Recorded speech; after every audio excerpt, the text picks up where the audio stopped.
సాయంకాలం కూడికను ప్రారంభించుకుందాం. దయచేసి అందరం కళ్ళు మూసుకుందాం, కళ్ళలో ఉంచుదాం. దేవుడు 7వ దినంలోనికి మనల్ని రీతిగా ప్రవేశపెట్టి ఈ సాయంకాలం కూడికలో ఆయనను ఆరాధించుకోవడానికి, ఆయన మన కోసం చేసిన యొక్క బలియాగాన్ని మనం జ్ఞాపకం చేసుకోవడానికి, ఆయన మన కొరకై చిందించిన ఆ యొక్క రక్తాన్ని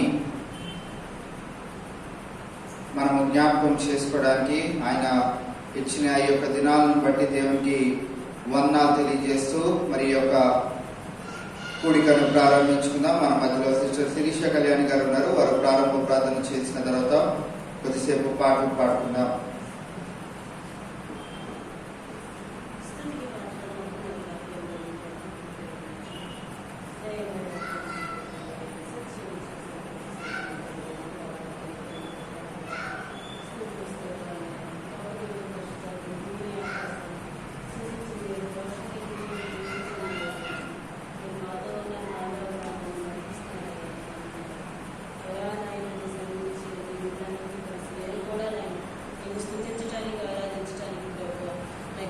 భాగ్యాన్ని బట్టి వందనాలు.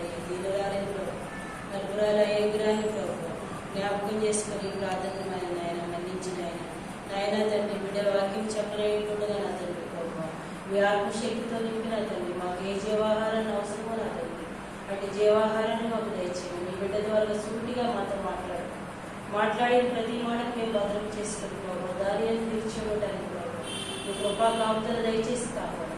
ప్రార్థన నుంచి అంతవరకు పాటల ద్వారా వాక్యం ద్వారా మీరే మహిమ పొందుకోవాలి. మా కృపగల యేసే అతి శ్రేష్టమైన ఘనమైన పరిశుద్ధమైన నామమున పిలుచున్నాను తండ్రి.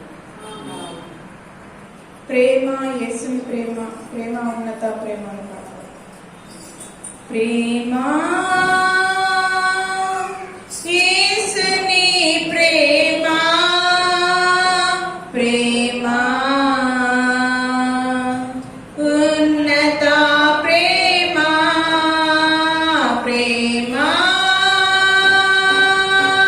యేసుని ప్రేమ, ప్రేమ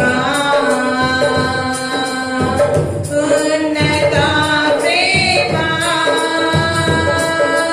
లోకములు మారినను మా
పాటల పుస్తకంలో నుంచి 119వ పాట, ప్రియుడా నీ ప్రేమ పాదములు చేరింది నెమ్మది నెమ్మది అన్నమాట. ప్రియుడా నీ ప్రేమ పాదములు చేరింది నెమ్మది నెమ్మదియే. ప్రియుడా నీ ప్రేమ పాదములు చేరింది నెమ్మది నెమ్మదియే. ఆసక్తితో నిన్ను పాడి స్తుతించెదా, ఆనందమే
ఎవరైనా ప్రత్యేకమైన పాట పాడదలిచిన వారు ముందుకు వచ్చి ఈ అవకాశాన్ని సద్వినియోగం చేసుకోవాలని మనవి చేస్తా ఉన్నాం.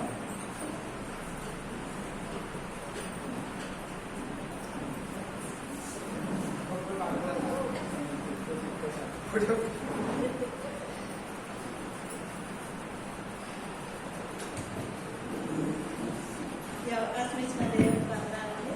ఆంటీ గారికి, పాస్టర్ గారికి వందనాలు. నాకు చలిన దేవుడ నీవు, నా కోసమే మరణించావు. నాకు చలిన దేవుడ నీవు, నా కోసమే మరణించావు. నా శ్రమలలో నా ఆధారమా, నన్ను ఎడబాయని నా దైవమా. నా శ్రమలలో నా ఆధారమా, నన్ను ఎడబాయని నా దైవమా. ఏమిచ్చి నీ రుణము నే తీర్చగలను, ఏ రీతిగా నిన్ను స్తుతింతును. ఏమిచ్చి నీ రుణము నే తీర్చగలను, ఏ రీతిగా నిన్ను స్తుతింతును. నాకు చలిన దేవుడ నీవు, నా కోసమే మరణించావు. వదకు సిద్ధమైన గొర్రె పిల్లవలే, మౌనివై నా పాప శిక్షనొచ్చినావు. వదకు సిద్ధమైన గొర్రె పిల్లవలే, మౌనివై నా పాప శిక్షనొచ్చినావు. అన్యాయపు తీర్పుగా దోషిగా నిన్ను చేసినావు. అన్యాయపు తీర్పుగా దోషిగా నిన్ను చేసిన చిరునవ్వుత సిలువని ధరించినావయ్యా. చిరునవ్వుత సిలువని ధరించినావయ్యా. ఏమిచ్చి నీ రుణము నే తీర్చగలను, ఏ రీతిగా నిన్ను స్తుతింతును. ఏమిచ్చి నీ రుణము నే తీర్చగలను, ఏ రీతిగా నిన్ను స్తుతింతును. నాకు చలిన దేవుడ నీవు, నా కోసమే మరణించావు. ఎండిన భూమిలో లేత మొక్కవాలే, నా శ్రమలను భరించి నలగగొట్టబడితివా. ఎండిన భూమిలో లేత మొక్కవాలే, నా శ్రమలను భరించి నలగగొట్టబడితివా. సూదంటి రాళ్ళలో గొల్గొతా దారిలో, సూదంటి రాళ్ళలో గొల్గొతా దారిలో, నడువలేక సుడివడి కూలినావయ్యా. నడువలేక సుడివడి కూలినావయ్యా. ఏమిచ్చి నీ రుణము నే తీర్చగలను, ఏ రీతిగా నిన్ను స్తుతింతును. ఏమిచ్చి నీ రుణము నే తీర్చగలను, ఏ రీతిగా నిన్ను స్తుతింతును.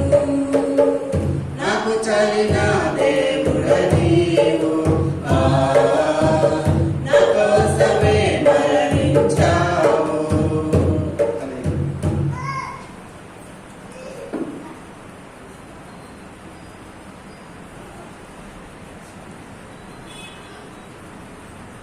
ప్రార్థన చేసుకుందాం. ప్రార్థన చేసుకుని దేవుని యొక్క వాక్యాన్ని కొద్దిసేపు మనం ధ్యానం చేసుకుందాం. మన మధ్యలో సిస్టర్ వసంత గారు ఉన్నారు, వారు వచ్చి ప్రార్థన చేస్తారు. దాని తర్వాత కొద్దిసేపు దేవుని యొక్క మాటలను విందాం.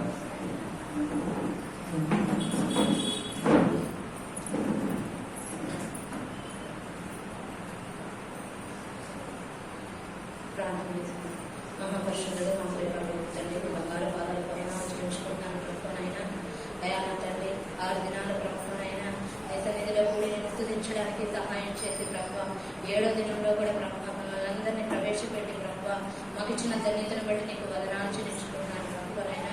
ఇంకా రావాల్సిన బిడ్డల ప్రభావ నీ సన్నిధికి త్వరగా రావడానికి నీ కృపను ప్రేమించండి ప్రభువైనా. ఇప్పటి వరకు మీరే తోడుగా ఉండి పాటల ద్వారా మీరు మహిమ పొందుకున్నందుకు నీకు వందనాలు ప్రభువైనా. వాక్యం చెప్పబోతుండగా నా తండ్రి నీ బిడ్డ ద్వారా నా తండ్రి మాకు కావలసిన ఆత్మీయ ఆహారాన్ని మాకు దయచేయాలి ప్రభువైనా. ఏ రీతిగా మేము గద్దింపబడతాము ప్రభా అటువంటి ఆ వాక్యాన్ని ప్రభువైనా నీ దైవజనం ద్వారా మాతో మాట్లాడే ప్రభా మమ్మల్ని మేము సరి చేసుకోవడానికి సహాయం చేయమని ఏది అతి శ్రేష్టమైన నామం నడుస్తూ ప్రార్థిస్తున్నాను తండ్రి. ఆమేన్.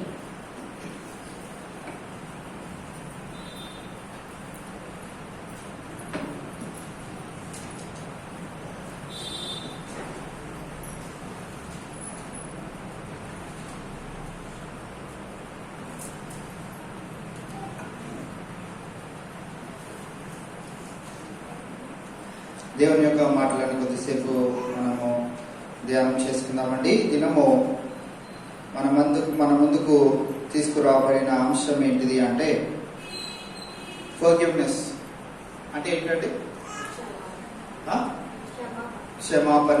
క్షమాపణ గురించి మనం ఈ దినము కొద్దిసేపు ధ్యానం చేసుకోబోతున్నాం. దేవుడు నన్ను క్షమించాడని నేను ఎలాగో తెలుసుకోగలను.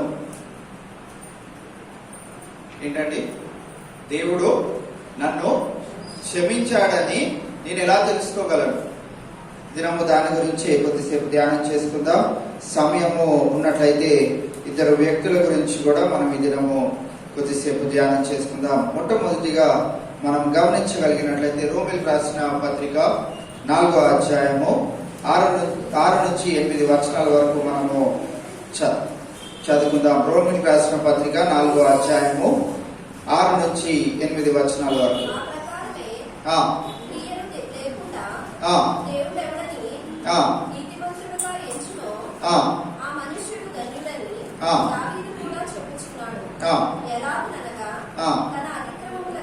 తన అతిక్రమములకు పరిహారము నొందినవాడు తన పాపమునకు ప్రాయశ్చిత్తము నొందినవాడు ధన్యుడు.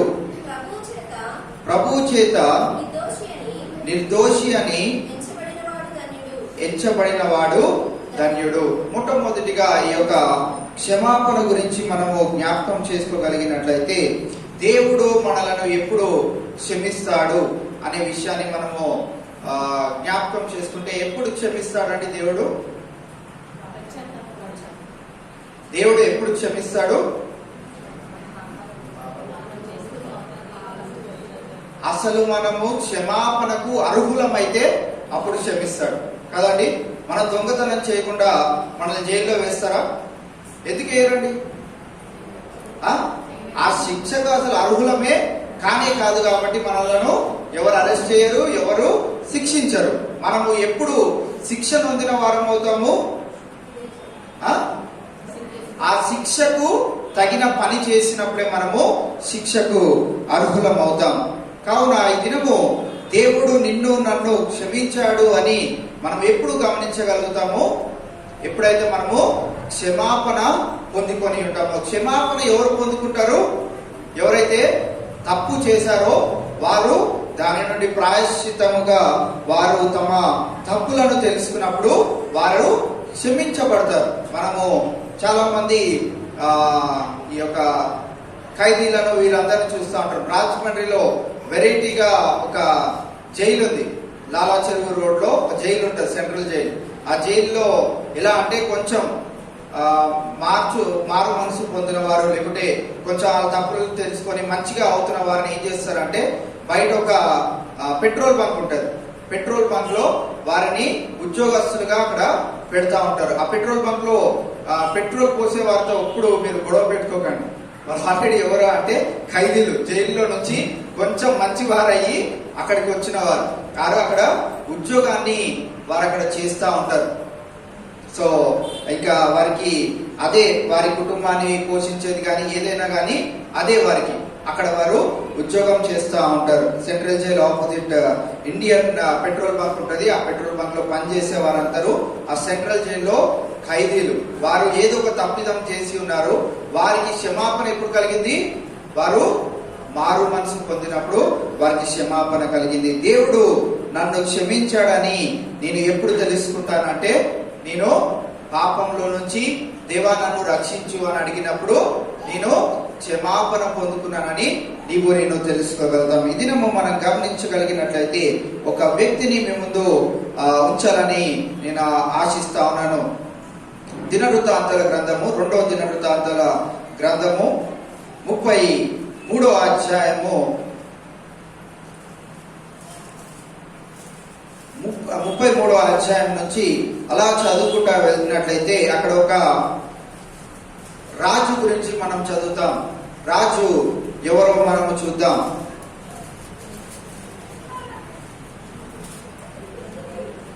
2వ దినవృత్తాంతాలు 33వ అధ్యాయము అక్కడి నుంచి మనం అలా చదువుకుంటూ వెళ్దాం. మొట్టమొదటిగా 1వ వచనం చదివితే ఎవరి గురించి అక్కడ రాయబడి ఉందో మనకు తెలుస్తుంది. మనిషి ఏలును ఆరంభించినప్పుడు 12 ఏళ్ల వాడై యెరూషలేములో 55 సంవత్సరములు ఏలెను. ఎవరి గురించి మనం అక్కడ చదువుతా ఉన్నామంటే, మనిషి అనే ఒక రాజు. ఆయన పరిపాలించిన సంవత్సరము ఎప్పుడండి? ఆయన 12 ఏళ్ల వాడు, 12 ఇయర్స్ అయినప్పుడు ఆయన మనిషి అనే ఒక వ్యక్తి రాజుగా ఏ దేశాన్ని లేకుంటే ఏ ప్రాంతాన్ని పరిపాలిస్తా ఉన్నాడు?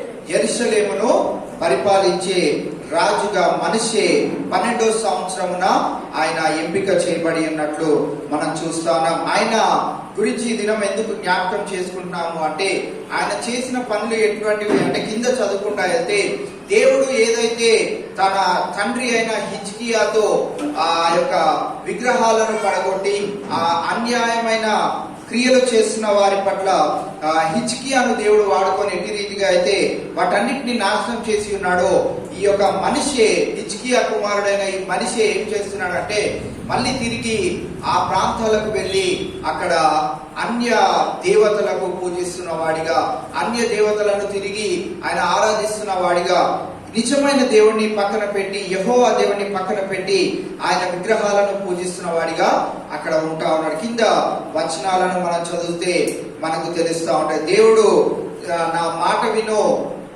లేకుంటే నువ్వు శిక్షను పొందుతావు అన్నప్పటికీ ఆ మాటను విసర్జించిన వాడిగా ఉంటా ఉన్నాడు. అయితే 10వ వచనం నుంచి మనము చదువుకుంటా వెళ్తే అక్కడ దేవుడు ఎట్టి రీతిగా క్షమాపణ ఇచ్చాడు, అసలు మనిషి ఏం చేస్తే దేవుడు ఆయనను క్షమించాడు అనే విషయాన్ని మనము చదవచ్చు. 10వ వచనమా, యెహోవా మనిషికును అతని జనులకును వర్తమానములు పంపినను వారు చెవియొగ్గకపోయిరి. కాబట్టి యెహోవా అషూరు రాజు యొక్క సైన్యాధిపతులను వారి మీదికి రప్పించెను. మనిషి తప్పించుకొని పోకుండా వారు అతను పట్టుకొని గొలుసులతో బంధించి అతనిని బబులోనుకు తీసుకొని పోయిరి. మొట్టమొదటిగా మనం గమనించినట్లయితే దేవుడు మనిషిని ఏమని కోరాడు? మనిషి అలాగే అతని జనులను ఏమని కోరాడు? మీరు మారు మనసు పొందండి అని వారిని కోరినప్పుడు వారు ఏమన్నారు? వారు చెవి ఒగ్గకపోయిరి. అసలు నువ్వేంటి మాకు చెప్పేది అన్నట్టు దేవునితోనే వారు పోరాడినట్లు మనం చూస్తా ఉన్నాం. పోరాడిన వేళ అష్షూరు రాజును దేవుడు వాడుకొని మనిషిని ఏం చేశాడు? అక్కడ ఎక్కడికి పోకుండా పట్టుకొని ఆయనను బంధించను. దాని తర్వాత 12వ వచనం నుండి మనం చూసినట్లయితే ఆయన ఎట్టి రీతిగా పశ్చాత్తాపం పొందాడో మనం చూడవచ్చు.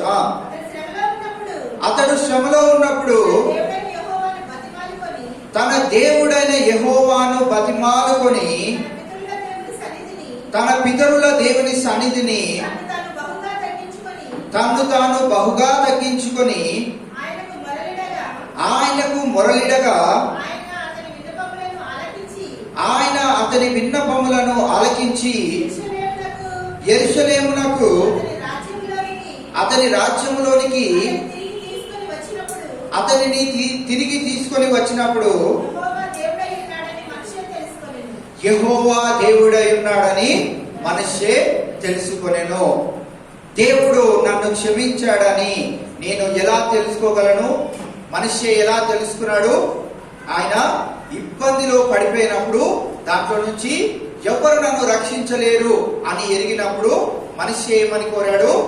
దేవా, నన్ను దీంట్లో నుంచి తప్పించు అని 12వ వచనంలో నుండి మొట్టమొదటిగా మనం ఏం గమనిస్తున్నానంటే యెహోవాను బతిమాలుకొని, రెండోదిగా మనం గమనించినట్లయితే దేవుని సన్నిధిని తను తాను బహుగా తగ్గించుకొని, మూడోదిగా మనం గమనించినట్లయితే ఆయనకు మొరలిడి ఆయన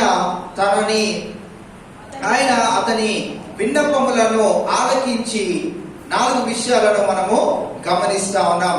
యెహోవాను బతిమాలుకొని, తర్వాత తగ్గించుకొని, మొరలిడి, నెక్స్ట్ ఏం చేశాడు? విన్నపములను ఆలకించి, ఆయన అతని విన్నపములను ఆలకించి. 3 విషయాలను మనం ఇక్కడ గమనిస్తా ఉన్నాం. బతిమాలుకొని, తగ్గించుకొని, మొరలిడి.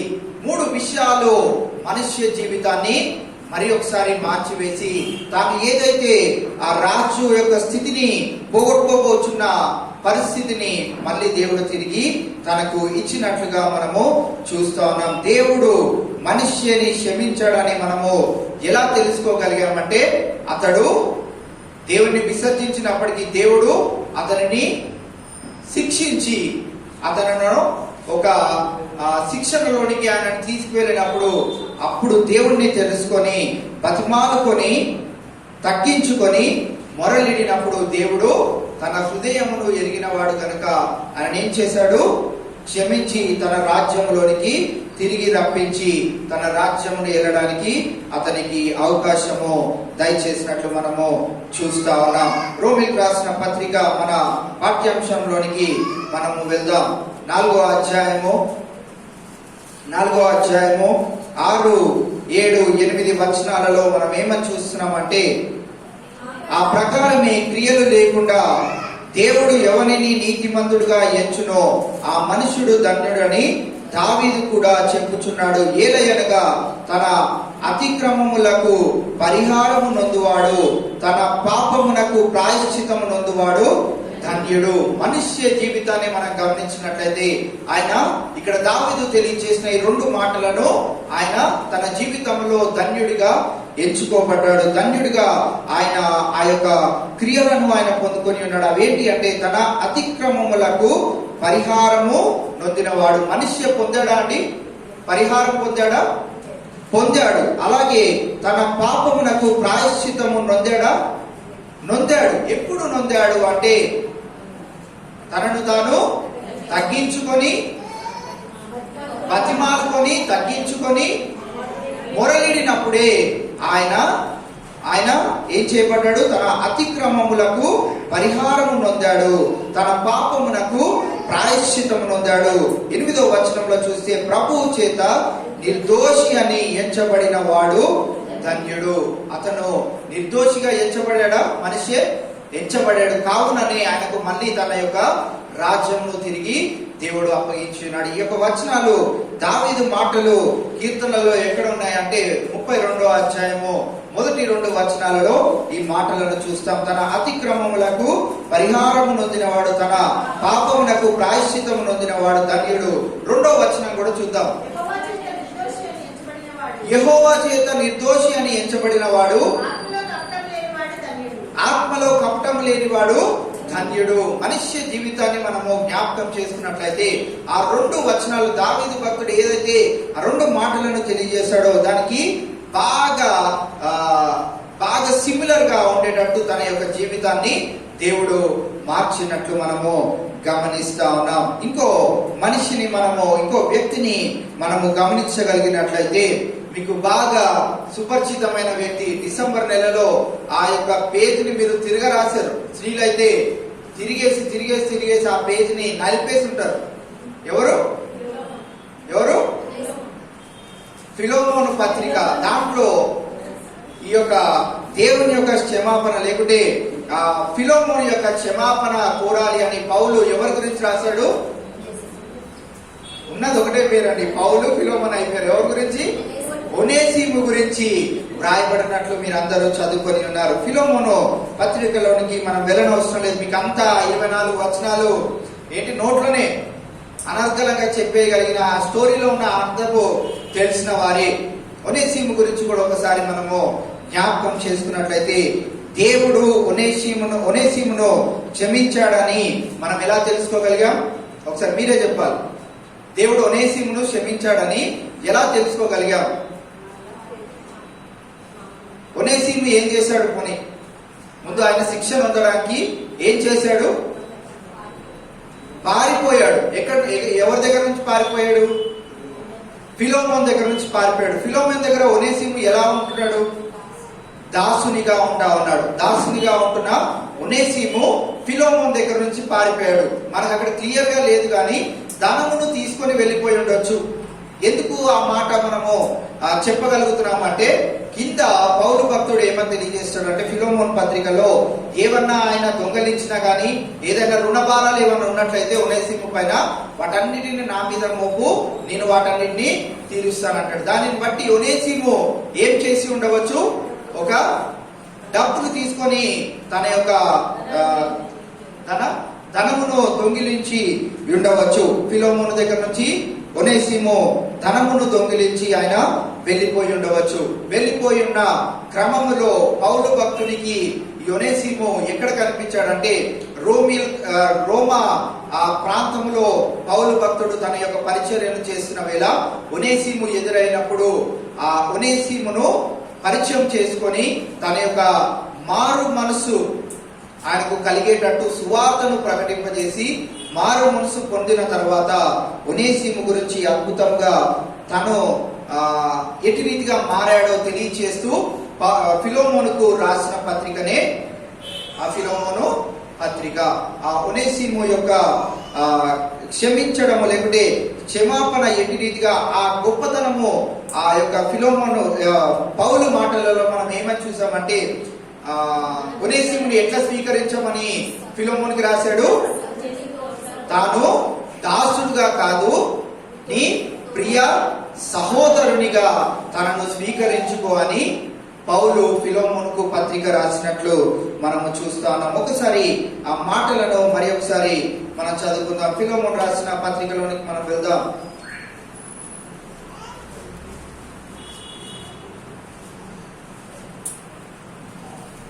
ఫిలోమోను పత్రికలో 15-16 వచనాలను ఒకసారి చదువుదాం. అతడిక మీదట దాసుడుగా ఉండక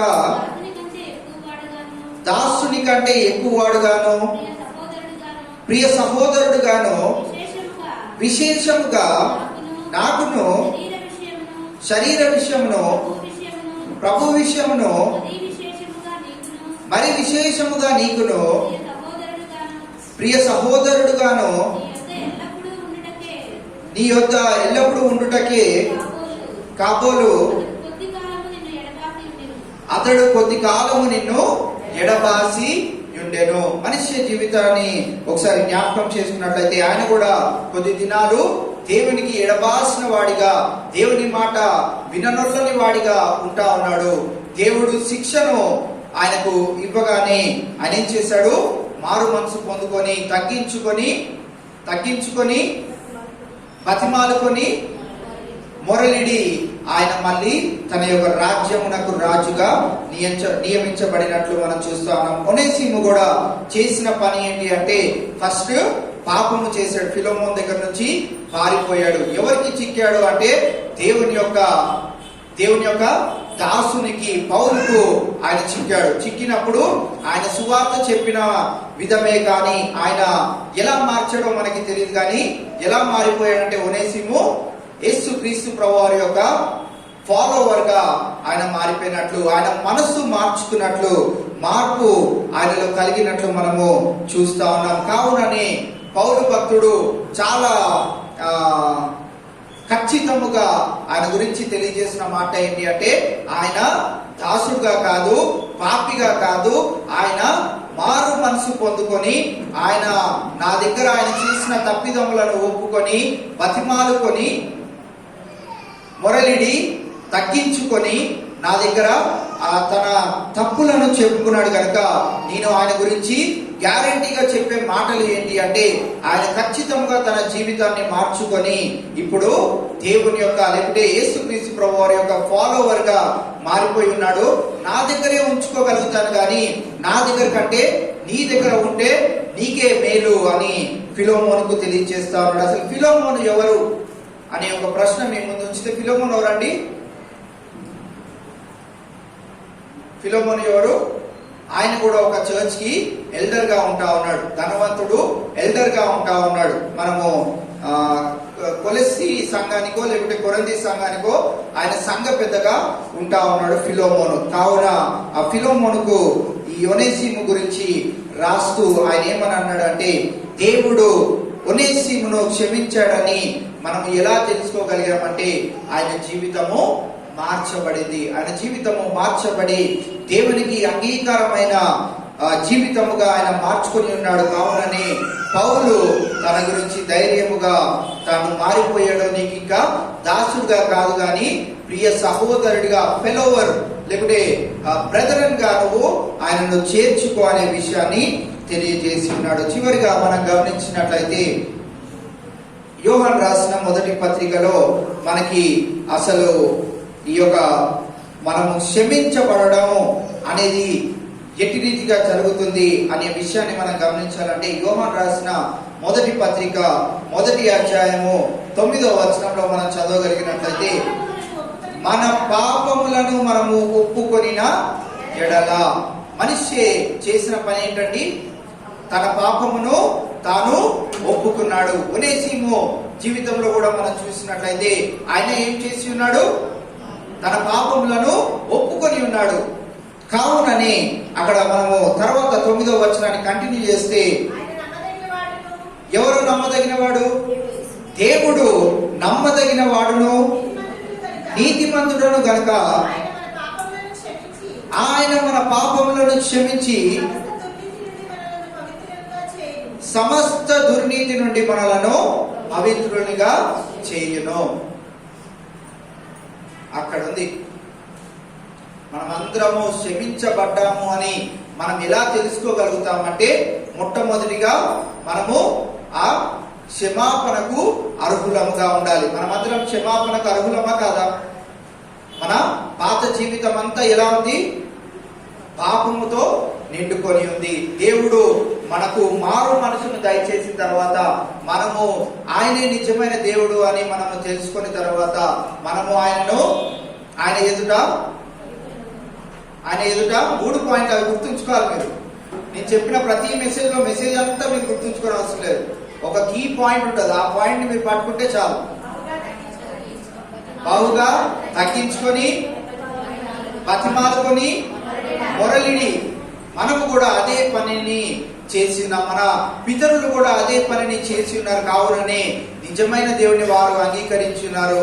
మనము కూడా ఈ దినము నిజమైన దేవుని తెలుసుకున్నాం, మారు మనసు పొందుకున్నాం, ఆయనను బతిమాలుకొని మొరలిడి తగ్గించుకొని ఉన్నాం. కావుననే మన పాపములన్నింటినీ ఆయన ముందు ఒప్పుకున్నాము. కావుననే ఆయన నమ్మదగిన వాడు నీతిమంతుడు గనుక ఆయన మన పాపములను క్షమించి సమస్త దుర్నీతి నుండి మనలను పవిత్రులుగా చేయును. చేశాడంటారా? చేస్తున్నాడు అంటారా? చేశాడు, ఆల్రెడీ చేసేశాడు. కావుననే మనం ఇంకా ఏ జోలికి వెళ్ళొద్దు? పాపపు జోలికి మనము వెళ్ళొద్దు. ఇంకా మనము బతిమలాడుకునే స్థితిలో మనం లేము, మొరలిడే స్థితిలో లేము, ఇంకా తగ్గించుకునే స్థితిలో కూడా మనం ఉండనవసరం లేదు. ఎందుకంటే మనము వాటన్నిటినీ, మన పాపములన్నిటినీ మనము ఒప్పుకొని ఉన్నాము. కావుననే మనలను దేవుడు మార్చుకున్నాడు, తాను రక్షించుకున్నాడు. తన యొక్క కుమారుని మన పాపాల గురించి బలియాగము చేశాడని మనకు తెలుసు. కావుననే ఆయన నమ్మదగిన వాడు, నీతిమంతుడు గనుక ఆయన మన పాపములను క్షమించి సమస్త దుర్నీతి నుండి మనలను పవిత్రులుగా చేయును. చేసెను. కావున మనం ఇంకా ఆ పాపము జోలికి వెళ్లకుండా మనము శిక్షకు అర్హులము కానే కాదు అని ఈ దినము మనం ఎరిగి ఉన్నాము గనక మనము పవిత్ర హృదయముతో పరిశుద్ధమైన జీవితాన్ని జీవిస్తూ దేవుని యొక్క నిత్య రాజ్యంలో చేరి ధన్యతను పొందుకునే వారిగా ఉండాలి. కావున మనం ఏం చేయాలంటే మనకి ఇవ్వబడిన ఆపర్చునిటీస్ ని మనము సద్వినియోగం చేసుకోవాలి. మనకి ఇవ్వబడిన ఆపర్చునిటీస్ ని మనం కోల్పోతే, ఈరోజు మరి సురేష్ అన్న చేయక కొత్త పాట పాడారు. ఆల్రెడీ తెలిసిన పాటలు వాటిని కాకుండా కొత్త పాట పాడారు. దాంట్లో ఉన్న అర్థాన్ని మనము మీరు ఎవరైనా విన్నట్లయితే మంచి మాటలతో ప్రారంభించబడి దేవుని యొక్క ఆయన మన కొరకు చేసిన యొక్క త్యాగాన్ని ఆ పాటలో చక్కగా వారు మంచి కొత్త పాటను పాడి మనకి దినము వినిపించి ఉన్నారు. కావున ఈ దినము వారు ఏం చేశారు? నిన్నటి దినాన విన్న వాక్యాన్ని ఈ దినము వారు అనుసరణలోనికి పెట్టారు, అవకాశాన్ని సద్వినియోగం చేసుకున్నారు. కావున మనమందరం కూడా మన అవకాశాన్ని సద్వినియోగం చేసుకోగలిగినట్లయితే, దేవుడు ఇచ్చిన ఈ అవకాశాన్ని సద్వినియోగం చేసుకోకుండా మనం ఏం చెప్తామంటే, మళ్ళీ లాస్ట్ కి నాకు అవకాశమే దొరకలేదు, 40 రోజులు నిస్సీఏ మాట్లాడేశాడు, నిస్సీఏ అవకాశాన్ని సద్వినియోగం చేసుకున్నాడు, నాకు ఒక్కసారి కూడా ఫోన్ చేసి నువ్వు ఈ వచ్చి చెప్పు, వాక్యం చెప్పు, పాట పాడని నాకు ఇప్పుడు చెప్పలేదని మనం అంటా ఉంటాం. కావున నాదేమీ తప్పు లేనే లేదు, నేను దేనికి అర్హుడను కానే కాదు. నాకు మీరే అవకాశాలు ఇస్తున్నారు చెప్పడానికి, మీరే నాకు అవకాశాలు ఇస్తున్నారు. 7:30 వరకు కూడా నేను వెయిట్ చేస్తూనే ఉంటాను, ఎవరైనా చెప్తారేమో. ఈరోజు శిరీష కళ్యాణి అక్క చెప్పారు, కానీ మళ్ళీ బాగుబడి దినము మరి అవకాశాన్ని పోగొట్టుకున్నారు. అవకాశాన్ని పోగొట్టుకుంటే నేను ఏమి చేయలేను. అవకాశాన్ని సద్వినియోగం పరచుకోండి. ఇంకా ఎన్ని దినాలు ఉన్నాయి మన చేతిలో? 33 దినాలు ఉన్నాయి. పరిశుద్ధ వారాన్ని తీసేస్తే 27 రోజులే ఉన్నాయి మన చేతిలో. మీరు పాట పాడతారో, వాక్యం చెప్తారో మీ ఇష్టం. మీ సమయాన్ని సద్వినియోగం చేసుకోవాలి. ఎందుకంటే దేవుడి దినము మరి ఒక మంచి మాటలను మనకు తెలియజేసి ఉన్నాడు. మనము ఆ పాపంలో నుంచి ఎటు రీతిగా మారు మనసు పొందుకొని నిత్య రాజ్యంలోనికి చేరే అర్హులమయ్యామో, దేవుని యేసుక్రీస్తు ప్రభువు వారి యొక్క రక్తంలో ఎటు రీతిగా కడగబడి ఉన్నామో, రక్షింపబడి ఉన్నామో ఈ దినము మరి ఒకసారి మనం తెలుసుకున్నాం. మనుష్య జీవితాన్ని చూసాం, ఒనేసిము జీవితాన్ని చూసాం. కావున మన జీవితాలు కూడా అటు రీతిగానే మార్చబడి ఉన్నాయి.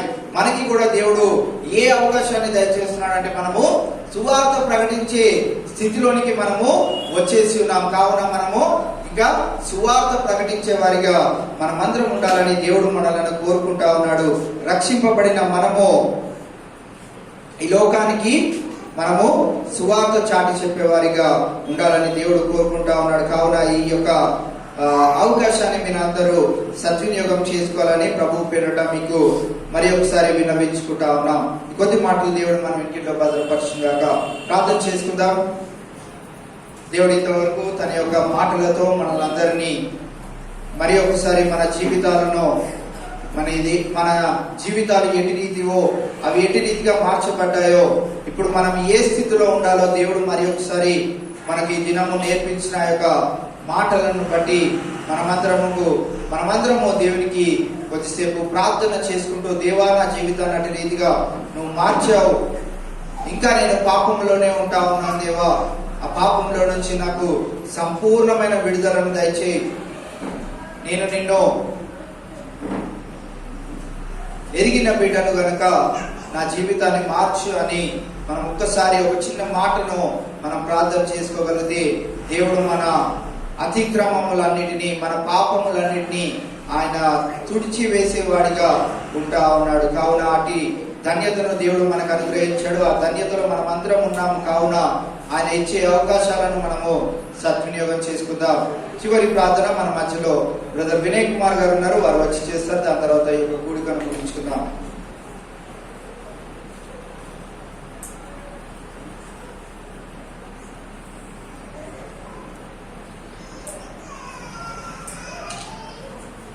ప్రార్థన చేసుకున్నాం. మహాపరిషుడు మహాగరుడు దేవా, స్తోత్రములు ప్రభా.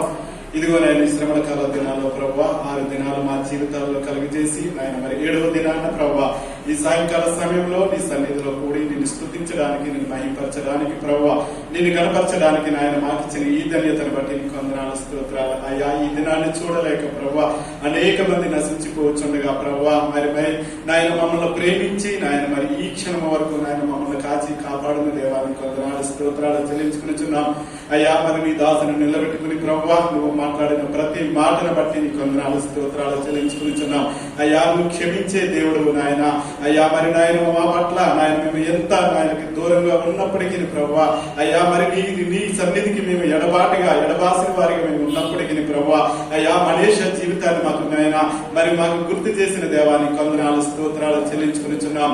అవును ప్రభువా, ఒక దైవ సేవకుని కుమారుడైనప్పటికీ ప్రభువా, మరి రాజు కుమారుడైనప్పటికీ ప్రభువా మనేష నాయన మరి నీ యొక్క ఎడబాటుని కలిగి ఉన్నప్పుడు ప్రభువా, మరి నాయన దేవుడు నాయన మరి అతన్ని విసర్జించినప్పుడు ప్రభువా అయ్యా, మరి నీ యొక్క ఎడబాటును గ్రహించి ప్రభువా నీ సన్నిధిలో ప్రభువా బ్రతిమాలుకున్నట్లుగా మేము చూసి ఉన్నాం ప్రభువా. నీ సన్నిధిలో ప్రభువా మరి నాయన మరి నాయన కన్నీటితో నాయన మరి నీ సన్నిధిలో విజ్ఞాపన చేసేవాడిగా మేము చూసి ఉన్నాం ప్రభువా అయ్యా. ఈ దినాన్ని ప్రభువా నీ సన్నిధిలో అడిగించున్నాను ప్రభువా, మేము కూడా ప్రభువా నిన్ను ఎరిగి ప్రభువా అయ్యా మరి నీ సన్నిధికి వస్తూ ప్రభువా నీలో నాయన మీరు నాయన నీ బిడ్డలు అని మేము చెప్పుకుంటూ ప్రభువా మరి ఎక్కడైనా ప్రభువా మా జీవితంలో ప్రభువా అయ్యా లోకానుసారమైన జీవితంలో ప్రభువా మేము ఎడబాటు కలిగి ఉన్నట్లయితే ప్రభువా అయ్యా మమ్మల్ని క్షమించమని అడుగుతున్నాం. నీ సన్నిధిలో బ్రతిమాలుకుని ప్రభువా అయ్యా నీ సన్నిధిలో నాయన కన్నీటితో ప్రార్థించే బిడ్డలుగా నీకు దగ్గరగా జీవించే ధన్యతను మాకు దయచేయమని అడుగుతున్నాను ప్రభువా.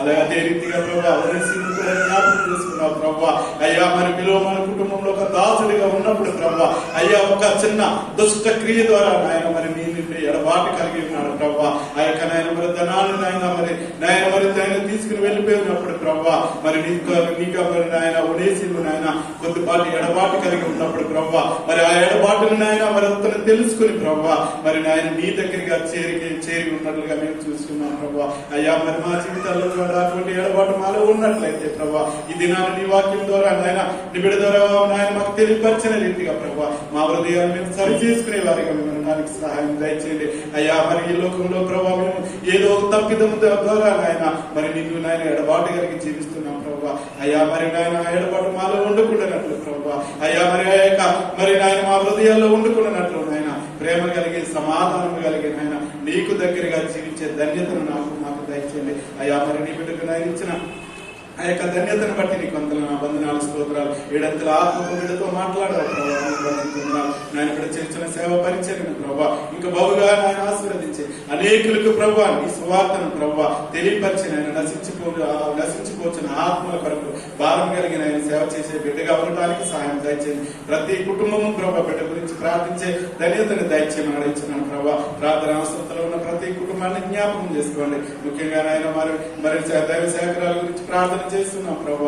అనేక దినాలుగా ప్రభావ బిడ్డ నాయన మరి ఆయన డెంటల్ నాయన మరి దాని నిమిత్తమై ప్రార్థన చేస్తున్నాం. నీ చిత్తమైతే దాన్ని త్వరగా జరిగించే నీ కృప చూపించమని అడుగుతున్నాం ప్రభావ. అలాగే నేను ఎగ్జామ్ రాయించిన బిడ్డల గురించి ప్రార్థన చేస్తున్నాం ప్రభావ, సహాయం దయచేయండి. అలాగే నేను మరి చిన్న బిడ్డ మొదలుకొని వృద్ధాప్యంలో ఉన్న బిడ్డల వరకు నైనా ప్రతి బిడ్డ కొరకు నీ సన్నిధిలో ప్రార్థన చేస్తున్నాం ప్రభావ. అయ్యా శ్రమల కాల దినాల్లో ప్రభావ మరి ఈ 40 రోజులు కూడా ఆయన నీ సన్నిధిలో ఒక ప్రత్యేకమైన బిడ్డలుగా ప్రత్యేకమైన కుటుంబాలుగా అయ్యా ప్రత్యేకమైన వారిగా నీ సన్నిధికి వచ్చి నాయన నిన్ను స్తుతించి నిన్ను మహింపరిచి నిన్ను గణపరిచే బిడ్డలుగా ఉండడానికి సహాయం దయచేయండి. అయ్యా వచ్చిన ప్రతి కుటుంబాన్ని పేరు పేరు జ్ఞాపకం చేసుకుని సహాయం దయచేయండి. రాలేక గృహాల్లోనే ఉంటున్న కుటుంబాలను కూడా జ్ఞాపకం చేసుకోండి ప్రభావ.